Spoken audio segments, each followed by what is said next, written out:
Yay! And welcome, welcome, welcome. Let me check everything. I haven't chosen any music for the live streaming teacher yet.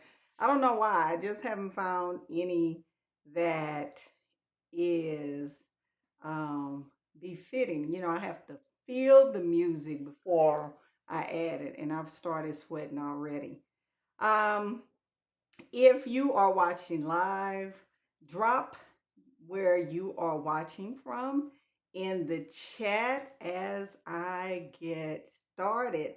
I'm really, really, really excited about this live stream today because, hi, Dr. Sunny. I'm from Mississippi. I'm really excited about this because I think this is an important topic for um, for presenters. Let me go ahead and start this on on Facebook. Hold on, in this Facebook group.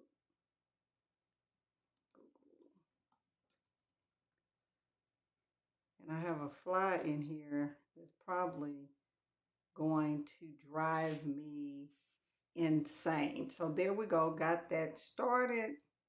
I hate that Facebook has stopped us from going automatic. So everything that I do for a Facebook group has to be manual, which is bananas.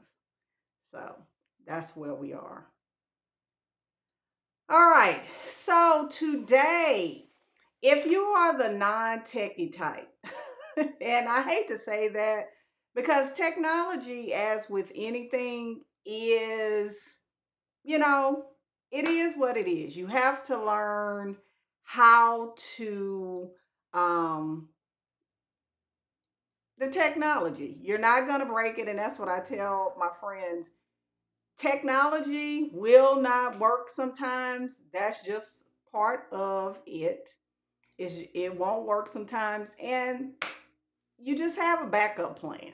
Just like your car. My check engine light came on yesterday. I almost stopped breathing because I was like, oh my God. And I saw all of my money leaving out of my bank account. But anyway, so today's live stream is dedicated to the non-techie type, and I'm gonna try to bring it down real low so you can understand how important it is to present your live stream, your workshop, whatever you're doing in a way that is conducive to learning. And I put it that way because what you're trying to do is educate, depending on what your audience is, but which leads me into why am I here? I help empower retired educators and former educational professionals to establish credibility and boost sales through virtual workshops. So that's what I do here. Now, do I have some business owners that follow me? Absolutely. But generally, my content is geared towards teachers who have left the profession, don't want to be in public education, but still want to be a part of the education landscape. So that's where we are today. So I'm going to start off with some real basic stuff because I have been in of a lot a lot of groups since I've been on my journey. If you don't know me and this is your first time watching or being a part of my community, I am the owner of the Math Intervention Academy. It's a membership for math educators, obviously. And what I do is I help those educators, and all of a sudden, when I started, it has gotten hot. So if I fan, don't hold it against me because for some reason I wasn't sweating until I pushed live. But anyway, let me open this door right quick. I don't know. That happens all the time. So, but that's what I do. So I take what I've learned as with my 24 years of teaching. I've presented at conferences. I've done all the things. But when Hurricane Harvey hit, I had to transition my business to an online platform. And then when COVID hit, I realized that business owners are not prepared for the digital world. I have a master's degree in curriculum instruction and technology, so that's where all the tech part comes from. So I'm going ahead and share my screen so you can see, because I'm taking my um, one of my slideshows or slide decks that I have used in the past with one of my audiences. I think it might have been a live stream, but I'm going to use two. One is what people don't know. You can take PowerPoint, you can create, because PowerPoint, I'm going to be honest with you, has better themes than Google. They just do. But I love Google. I do. Because it's real simple. And then you don't have to save all the time.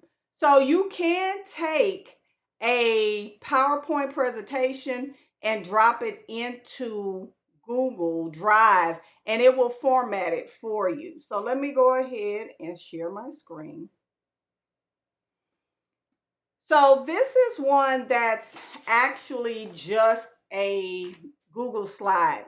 And I know it's the Google slide because here it has an extension. Those extensions are right there. And then this is one that I put in, dropped in Google from PowerPoint. And also it has a Microsoft PowerPoint extension right here. So that's already there.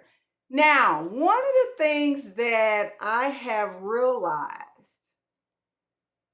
that some business owners are doing, they are actually presenting their content like this. So they're going through their content. Hi, I'm Michelle Williams.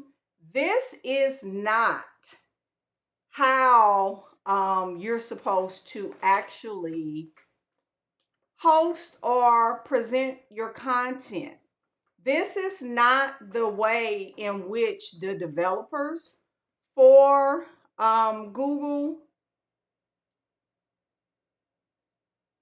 they actually wanted it or developed it to be that way. They did not. So what they want you to do is actually use it as a slideshow. And you know it's in slideshow mode because it is larger and your audience can actually see. Now, this is something, oh, this is from 2019, where I think I might have been at a conference that I was speaking at on response to intervention. But as you can see, my graphics have gotten very, very large. Let me see if I can. But when it goes back in out of slideshow mode, you can see your slides on the side. What I'm telling you all today is please, please, please do not present in that mode. And you're probably saying, well, how is that supposed to be different? You have to go into slideshow mode. And I'm saying that because I joined, and I'm not shading anyone, I joined a group and I was excited about the group, very, very excited. But what happened was I could not see the ladies' graphics. I couldn't see the small, tiny print. If it's not in slideshow mode, it will not work. So That's the first thing, and it's not a hack. So let me go into hack number one. And I got my little trusty paper because just like when I teach, I can get off topic. So set up your slide deck to support you. Your slide deck is not for you to read from word to word. These are adults. They can read. Adults have experience. If you haven't researched adult learning theory, I do not teach adults the way that I teach children. I don't. Children, you have to sometimes build the background knowledge for them, especially if they're students from underprivileged communities. Adults generally come with experiences unless they are adults that you know or don't have any background information. So you will front load, and that's a term in education. You'll put things on your slide deck that will support building that background information. This engages your audience. Now, let me tell you about engagement. Engagement is not bells and whistles, ma'ams and sirs. Engagement is subjective to what you are actually teaching. So for me, engagement is not going to be little things popping up on the screen. For a gamer, that would probably be great. For people who are interested in those type video animation, that is engagement. But for me, engagement will be showing my expertise and showing people how to do something instead of telling them. So in my teach framework, and I'm going to pop that up here. In my teach framework, we have TEACH. T is the technology that you're going to use. I'll be honest with you, I'm not a Zoom fan. I hate the way Zoom shows its slides up because it's not the whole screen. That's just me personally. When I host live streams, and I am going to go, I do like this other one that Ecamm uses, where they, for their workshop, this last conference, I forgot the name of it, but I'm going to try that.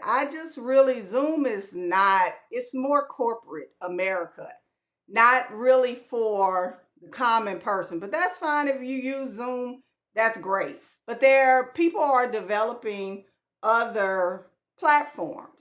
The E is engagement, A is activity, C is conversation, and H is help. How do they reach you? What are their next steps? So that's real simple. This is the teach method that I'm using. So the first thing was set up your slide deck to support you. Please do not read word from word. So let me go ahead and share my screen. So here I am. I generally, in my presentations, I start with this. This is what's on the screen before I even begin, because they know that it's about to start.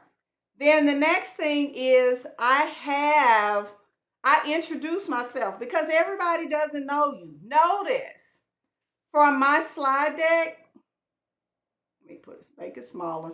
For my slide deck, you can see how people can reach me. The text is there. I run through it. I don't read from word to word. I paraphrase it. Visuals. This is a picture of me. And let me show you. I can move that picture off. And you see what's behind it? The slide. It had success on there. So that's something that you can do as well. I just cropped out the background and stuck me on there. Then the next hack, let me go ahead and show you that, is the next thing is, let me go back to B. The next thing is use an agenda. That's the next thing that you should do. You should use an agenda. And you're probably saying, well, what is an agenda? This is for workshops. If you are hosting a workshop, workshops are supposed to be intimate. And you're supposed to have something there for people to know what content is going to be covered. So let me share my screen again. This is my agenda.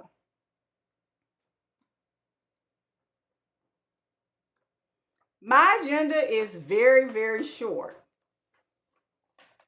We start out with an essential question, which my essential question is here. How will using a vertical alignment help you to increase yada yada yada yada? That's my question, because what it does is it's something that I use from teaching and have people, at the end of my workshop talk about this question. So that's my essential question. Back to my agenda. My agenda, RTI, and then at the end, so they know what to expect. That's that I use an agenda. So life continues to happen even though people are on live stream with you. So if they miss a section, they know what is being missed. So using an agenda is very important for live streams, for workshops, not so much live streams. Live streams follow a flow. For example, here, this is my flow. So my flow was I'm starting with structure, then I'm going to talk about the presentation, and then I'm going to talk about some other little bells and whistles. That's the flow. It's more like an outline. But a workshop has an objective, and you are actually teaching people. They should be able to come away with learning something. So let me go back to sharing my screen.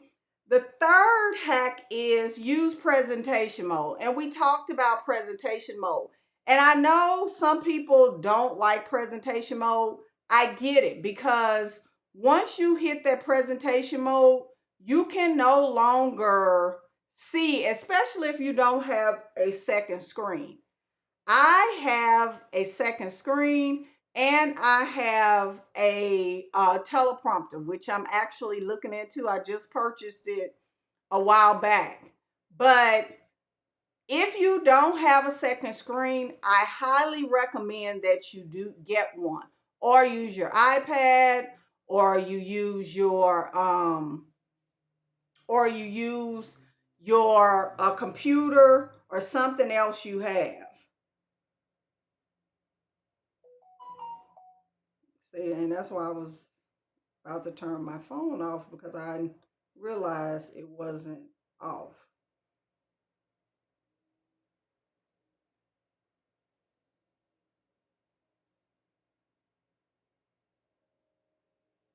Okay. So let me share my screen, and I'm going to go pull down the slideshow.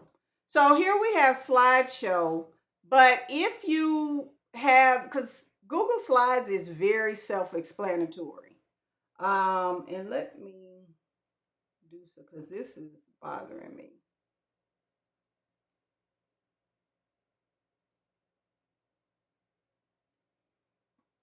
Okay. Google Slides is very simple. It keeps the same format, and that's the one thing that you don't have to worry about. If there's an arrow, it's a drop down menu, always. So you can look. I don't like presenter view. Presenter view was something that PowerPoint has. I don't use it. And you can click on this, and it's going to take you to where it shows, and I'm showing you what is showing on my screen. It's going to have this, which you can pause it. That's your timer, which I can see how that will be helpful, but I don't need all of that. But if you're going to use this, you can click this, and it takes you through your slide deck. And it may be helpful for some other people. It may. But for me, I do not use it. And I guess, you could keep track of your time. how long, because sometimes we do get off. We do. But I don't use that. So that's presentation mode. Let me go back. And for Google Slides, all you have to do is hit the escape button. That's it. There's no bells and whistles like PowerPoint. It's all just real simple. And that's why I like it. And then you go to, or if you just wanted a regular slide show, just hit the slideshow. And you can always hit the arrow keys, and there you go. Or you can click on them. Hit the escape button and come back. And then you're back to your slide deck. See? Easy peasy. So that's the first part, is the structure. So hack one is set up your slide deck to support you. I do, as you see in my slides, I use a lot of visuals because in my teach model, I say for your engagement, you need to show, not tell, because you're not there to be animated. You're not there to say, hey, and tap them on the shoulder. You have to show, not tell. And even if you're in person, you still will do more showing and not telling. People don't want to be talked at all the time. That's part of your engagement, because people have to look at something and it keeps them engaged. That's why your graphics are important, which brings me to your graphics part. Now, if you are a person and you have small things that you need to put on a slide deck that you're putting into a presentation. Now, for me, I always start with introducing people to me. But notice on my slide deck, I position my pictures to where, and these are just on the back, on the slide, an empty slide. See, that's my grandson when he was little. I need to update those pictures. And that's all it is a slide. You can get a background and you just put them in there together to where you can talk through it. And that goes back to the let your slide deck support you. So when I introduce this, I put them in there to where I talk about my son, and then I can say, hey, the one on, that's how my grandson kind of looks today, but he doesn't. He's almost 7 years old now. This is from 2019. I introduced my dog, those things to get the people, your audience, to actually engage with you. Tell them a little bit about you.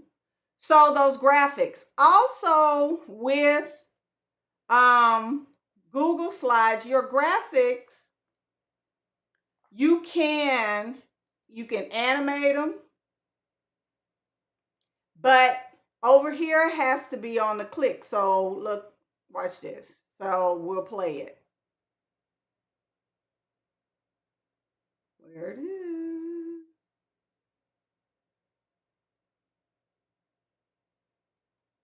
Hold on my click. So it says on click, and there it is.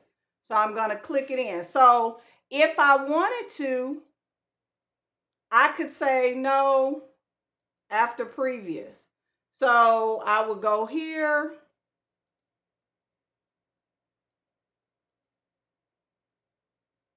And it will automatically show up. So those are some things that you can do with your graphics.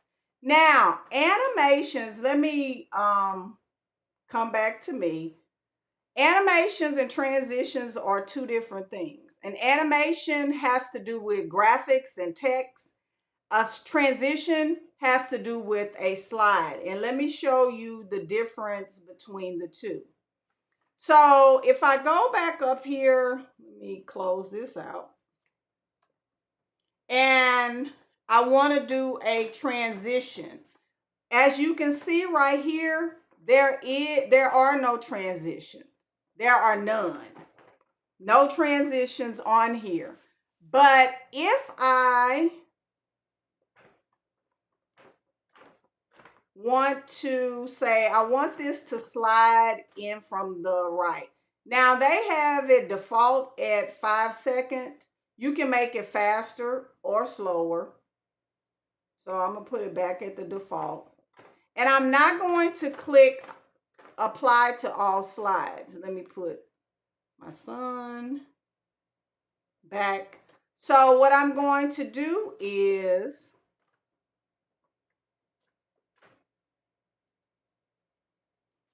oh, come on my thing. Go to play. You see?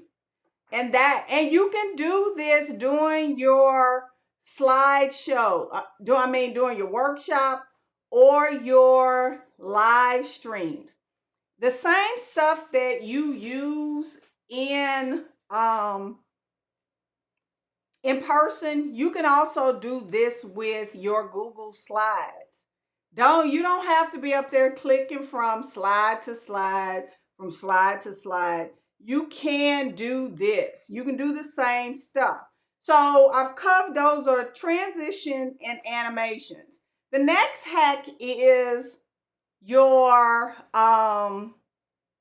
what is it? Your text features. And that's a term from teachers. Text features are bolding, bullets, making something pop out, stand out, graphs, charts. Those are all text features. So I'm going to share my screen, but I'm going to hop over to, let me see, my regular data and test prep.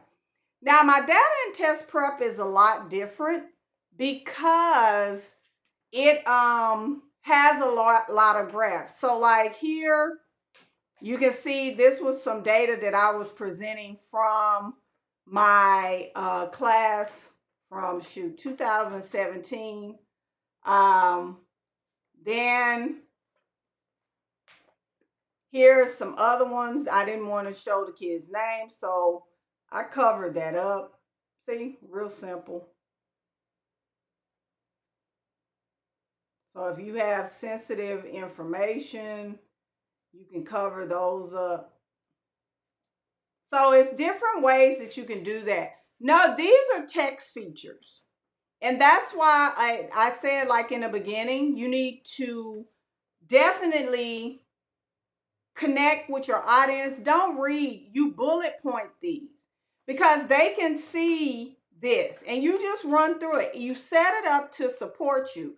Now, here's what you can do. I put drop shadows on here, as you can see.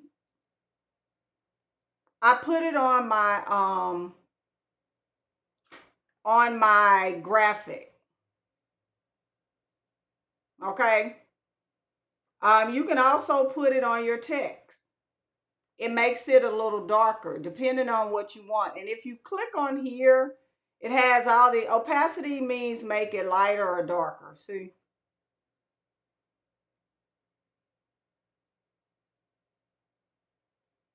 So you can do a drop shadow if you want to. You can change the size, the rotation, position. You can reflect it.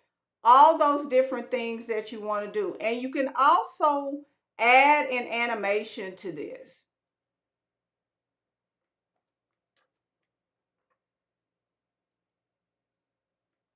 You can have it rotate, flip. You can have it do just different things that you want it to do. So let me see. On here, format text, border lines, extensions. Oh, here it is, animated. So if I wanted this to slide in from the bottom, let me play it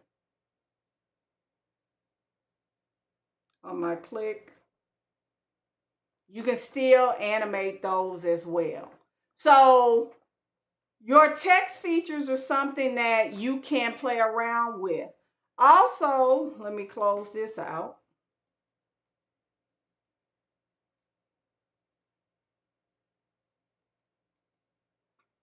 If this your word, now this is new. I did not know that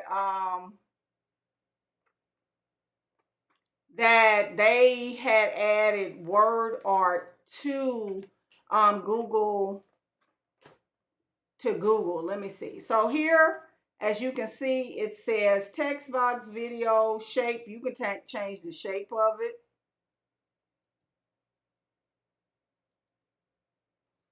Let me see. Shrink text. Let me see. You can. Oh, here it is. Word art. So let me see if I'm put this in here.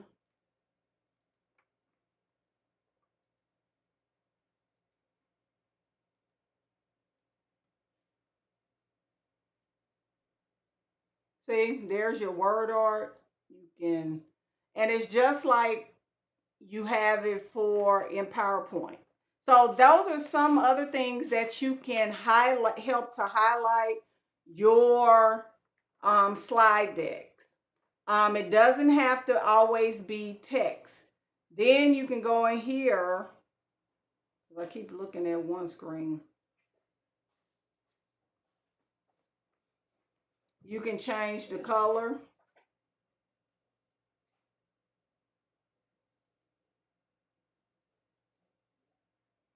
You can do all those things. So spruce up your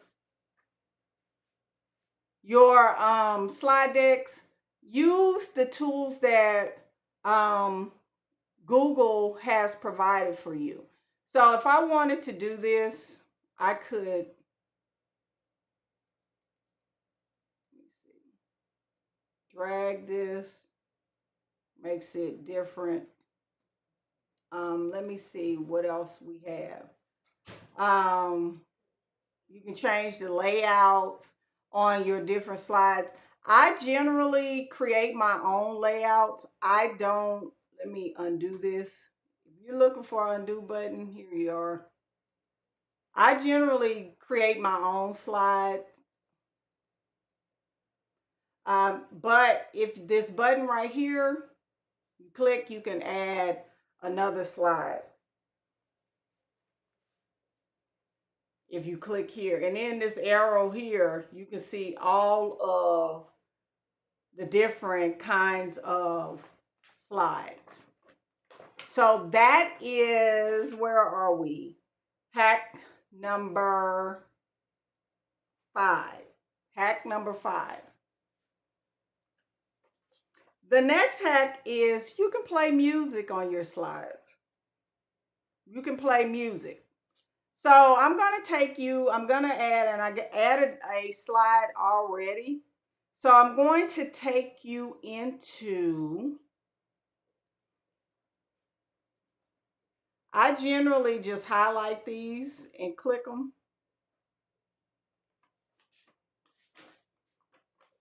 And insert video.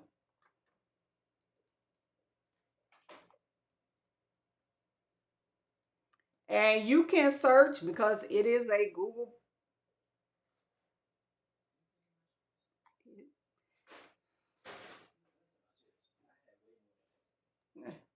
You'll be okay. You can insert music. So say for instance, music videos. If I wanted, like my students, I used to do SEL music.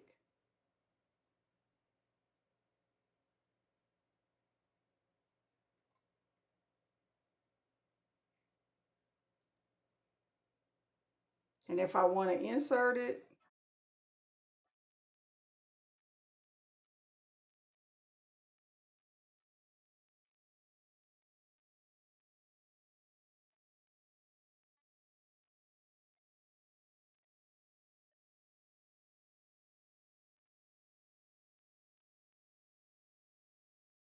and then you can mute the audio.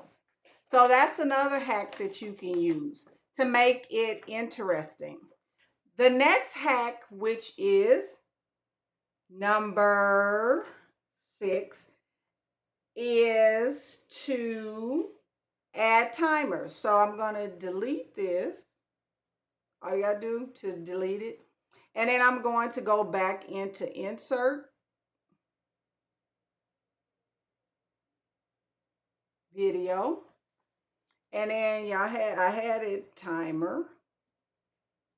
So like if you're hosting a workshop, you can find a timer. These are hours. This is a 30-minute timer.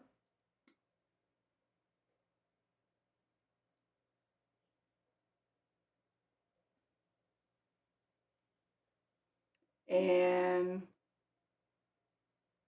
you can put it in your slideshow.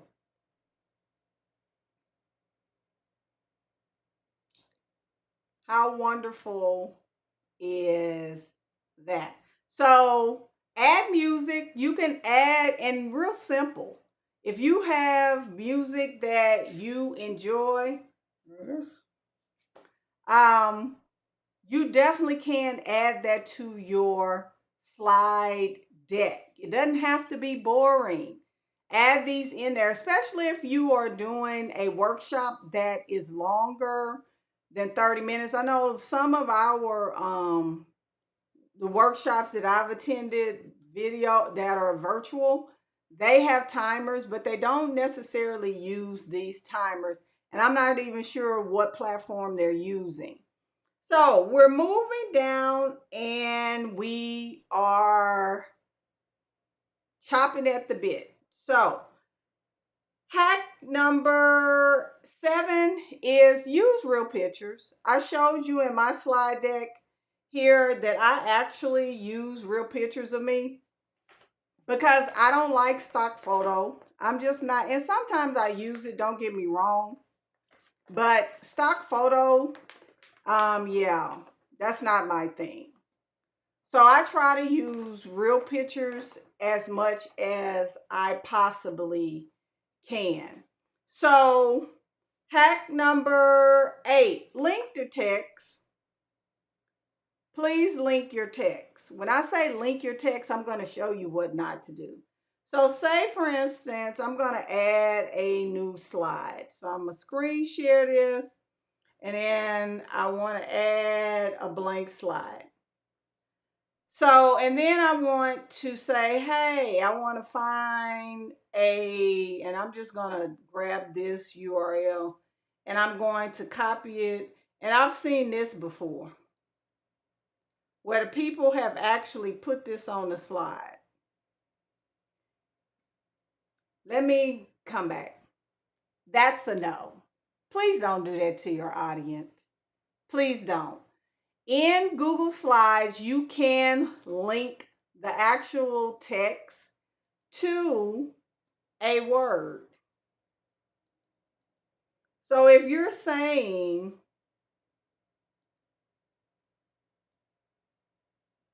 let me delete this. So say for instance, you want video. So go ahead and insert a text box.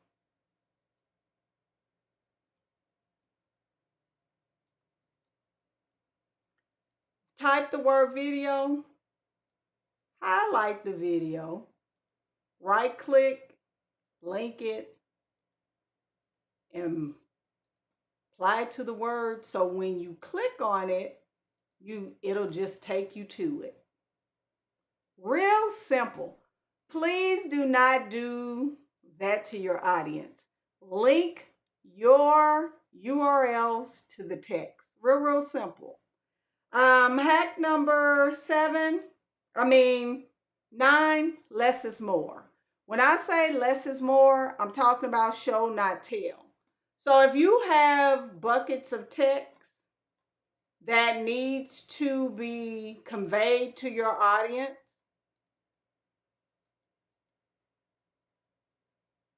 please do not put blocks of text. Bullet point or put some other types of blocks in there. If you show blocks of text, I'm gonna be honest with you, I'm the type of person I automatically zoom out. That's when you'll start seeing people, hey, camera off, especially if you're on Zoom. That's really it's really a bad sign that people have disengaged.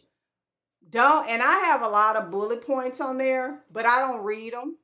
I generally just do the first couple of them and ad lib the rest of them. Very, very simple to keep people engaged in it. And the last one is you can have engagement slides. This is an example of an engagement slide. It says, tell me in the chat, because what it does is it directs your people to engage with you or the participants that are on the live stream, that are on the that are on in your workshop. And if you notice, I have engagement slides. Let me see. There's one, and I thought I had another one. But breakout groups, I must have deleted. I thought I had two. No, I do. Here's the first one, and here's the second one. So engagement slides are very good for breaking the monotony of your workshop, especially if it's long. And on your engagement slides, you can add a timer or add music to your engagement slides. So say, for instance, you want to add audio. But if you want audio, you're going to have to drop that audio in there from another program, because it won't be as a video. So if you want to add music to your engagement slide deck, you can do so. And that's the last hack that I have. So hopefully you have taken away at least one thing that you can take back and implement. That's what I do during the school year. If I'm changing up something, I don't change up 2-3 things. I change up maybe one major thing and tweak other things. So that's how I do it. So hopefully that is something that there's something from those 10 different little hacks that you can take back and make your workshops or live streams better, and you can wow your audience. So if you would like to have my framework for the Teach framework, you can hop on to the live streaming teacher on YouTube or the livestreamingteacher.com and download it from there. And it takes you through the steps. But really, the Teach framework is planning, because as I think Benjamin Franklin said it, if you plan to fail, you fail to plan. Meaning, if you're not planning, you plan to fail. Just like I had a plan for today. See, had my little paper. But thank you for spending these 45 minutes with me.